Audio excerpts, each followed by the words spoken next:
Before there were cities, walls, or the promise of help, humanity lived on the edge of extinction. Each dawn brought no guarantee of survival, only the will to fight for another day. The forest whispered with unseen predators, and storms could sweep away entire families. A single cut, a fever, a broken bone, any of these could mean the end. The tribe's flickering fire became both warmth and warning. It's like trembling against a vast darkness. In this fragile world, survival wasn't just instinct. It was the first form of medicine. They move like shadows across the wilderness, barefoot, alert. Every breath a calculation between hunger and danger. In this vast classroom of nature, there are no teachers, only lessons carved in pain and chance. A wounded animal chews bitter leaves and heals. Smoke from fire drives away biting insects.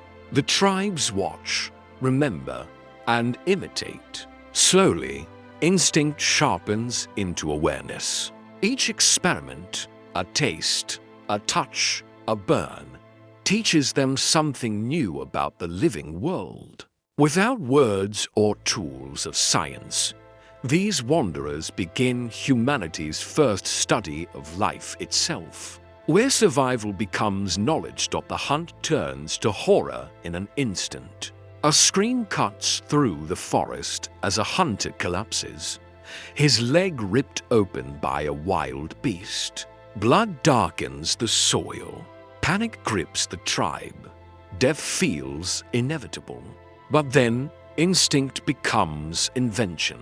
Someone reaches for a handful of crushed leaves, pressing them onto the wound. The bleeding slows. The air stills. Eyes widen in disbelief. In that fragile silence, something greater than survival is born: understanding. For the first time, humanity glimpses the power to heal. Pain becomes teacher. Necessity becomes discovery. And the first healer takes their place in history. The wind carries more than dust across the plains. It carries death. One by one, the tribe falls to fever and weakness.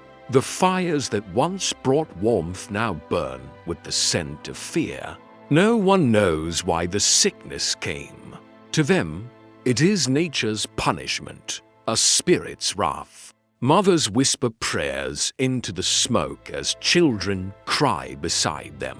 But desperation breeds courage. They chew bitter bark, drink from cool streams, breathe in the scent of strange herbs.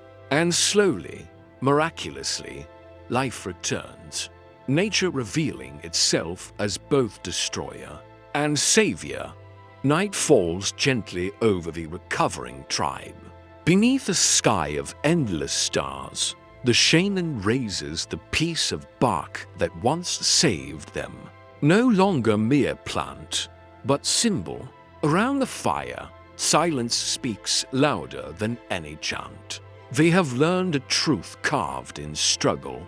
Survival is not a conquest of nature, but a partnership with it. From this fragile piece, humanity's first understanding of healing begins to take root. In the trembling glow of firelight, the shaman steps forward, face streaked with ash, feathers whispering in the wind, eyes lost in something beyond sight. To the tribe, this figure is neither man nor woman, neither wholly mortal nor divine. They are the bridge, the one who listens when the world is silent. Illness is no longer seen as random suffering, but as a message from unseen forces. When the sick moan and the fever burns, it is the healer who stands between life and death, turning fear into faith, and the unknown into meaning. Around the healer, the ground is a sacred mosaic of mystery, carved bones glinting in the firelight. hollowed horns filled with crushed roots, and stones etched with symbols older than language itself. Each object carries power, not just of the earth, but of belief. To grind a root is to whisper a prayer. To burn sage is to feed the spirits that guard the living. Archaeologists uncover traces of ochre, herbs, and ash buried with the dead, proof that healing was both ritual and remedy. In those ancient ceremonies, faith and function merged. These were not acts of superstition, but the world's first medicine, where science was still a kind of magic. Deep in the stillness of an ancient cave, beneath layers of earth and time, lies a story not of tools or conquest, but of compassion. Archaeologists uncover the skeleton of a man with shattered bones, bones that healed. In a world ruled by survival, he should have been left behind. But he wasn't. Someone stayed. Someone shared their food, dressed his wounds, guarded his sleep. That quiet mercy, etched forever in bone, reveals something extraordinary, that the first medicine was not found in herbs or fire, but in empathy. Long before civilization, healing began with the decision to care. Outside, thunder cracks across the night sky, but inside the cave, another storm brews, one of fear and faith. The sick lie close to the fire, their breath shallow, their skin slick with fever. The shaman begins to move, voice low and rhythmic, casting herbs into the flames. Smoke rises, thick and aromatic, swirling through the air like a living spirit. The tribe joins in, their chants merging with the drumbeat, a heartbeat shared by all. The air hums with belief. Then, as the storm outside begins to fade, one of the ill stirs, drawing in a deep, trembling breath. No one knows if it was medicine or miracle, but in that moment, hope itself becomes the cure. Even as the embers of the ancient fire die, the spirit of the shaman endures. Their chants echo across time, reshaping into prayers, rituals, and medicine. From the temples of Egypt to the healing circles of distant tribes, the same truth survives, that to heal the body, one must also touch the soul.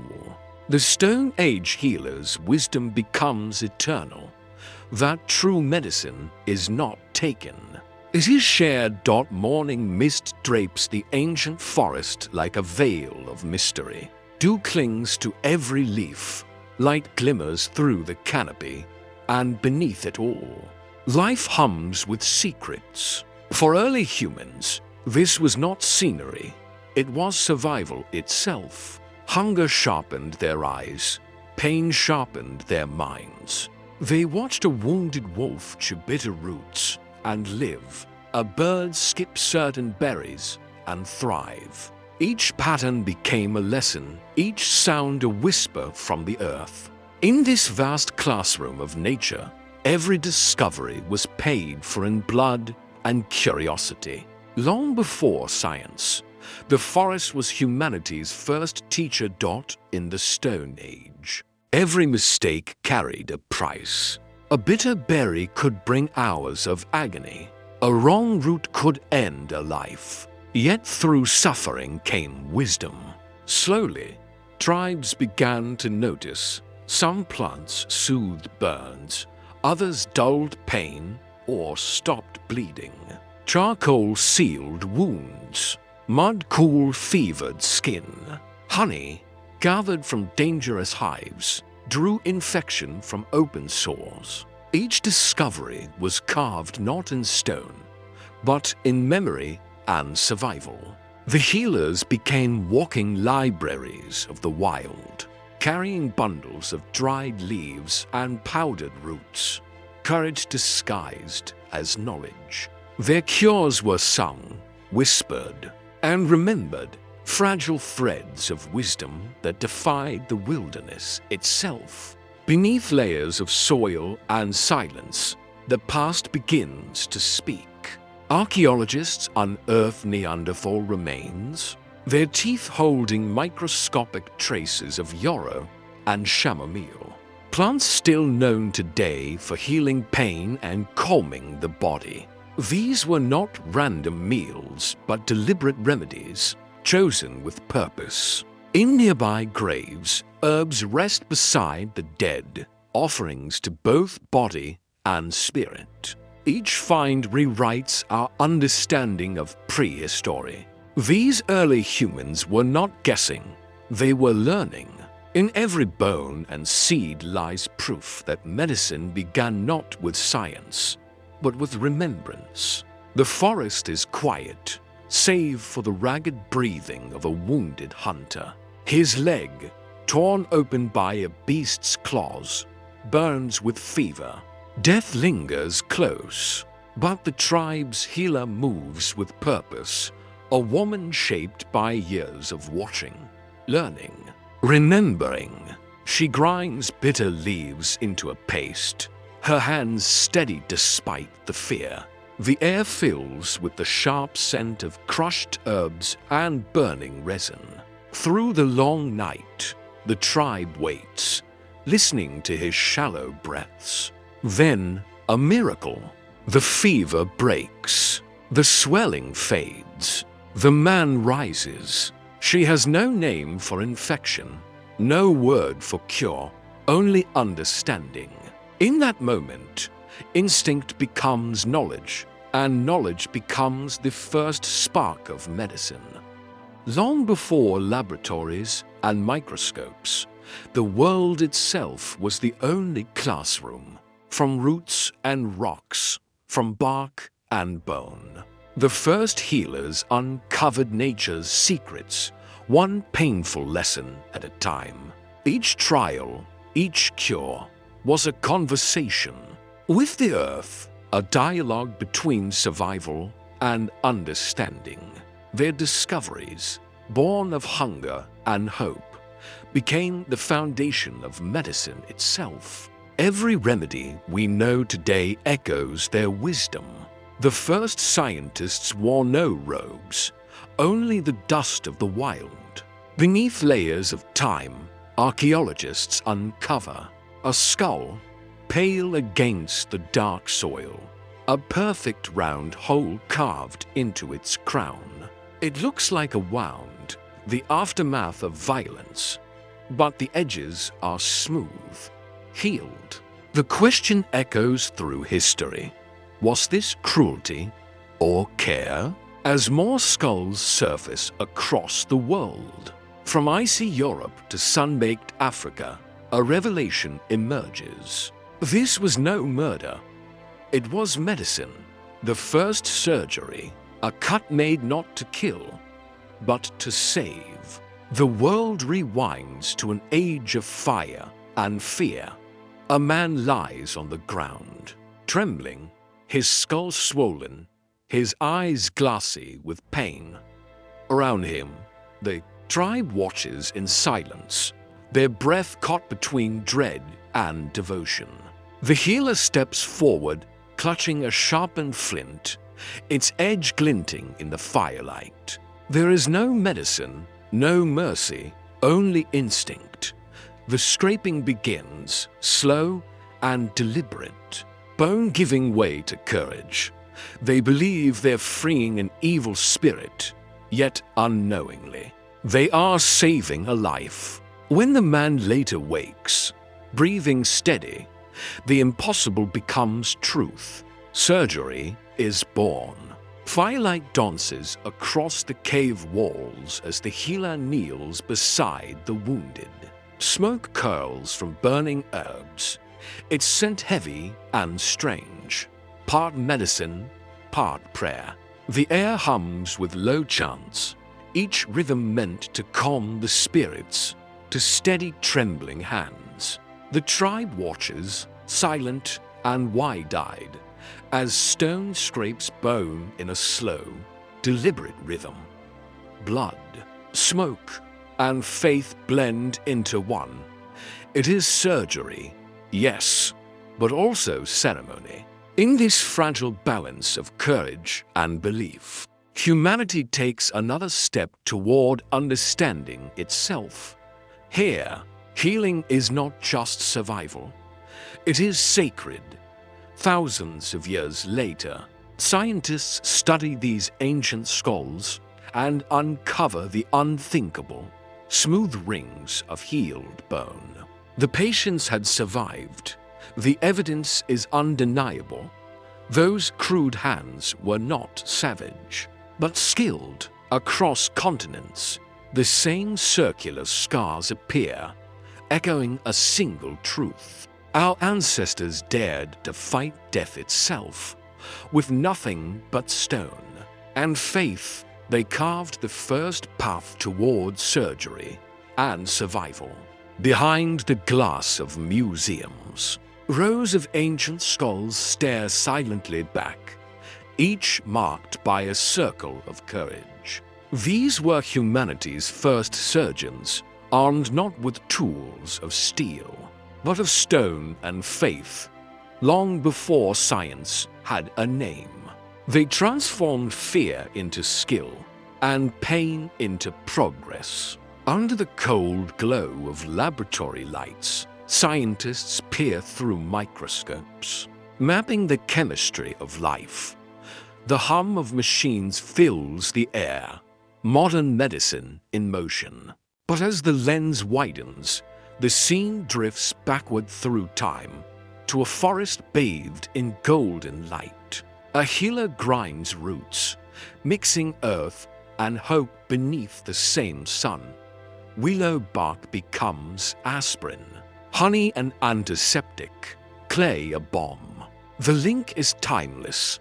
Every cure born today began as a whisper from the wild dot as the first. Civilizations rose from the dust. The healer changed shape. The shaman's chant gave way to the herbalist's mortar, and their whispered wisdom was etched into papyrus, bamboo, and parchment. From Egyptian temples to Chinese courts to the academies of Greece, the same truth endured. Health was harmony. The body, mind, and nature existed as one delicate rhythm. Healing was not domination over the earth, but partnership with it. Through every age, one idea survived: that the hands which heal are guided by something deeper than knowledge, by connection.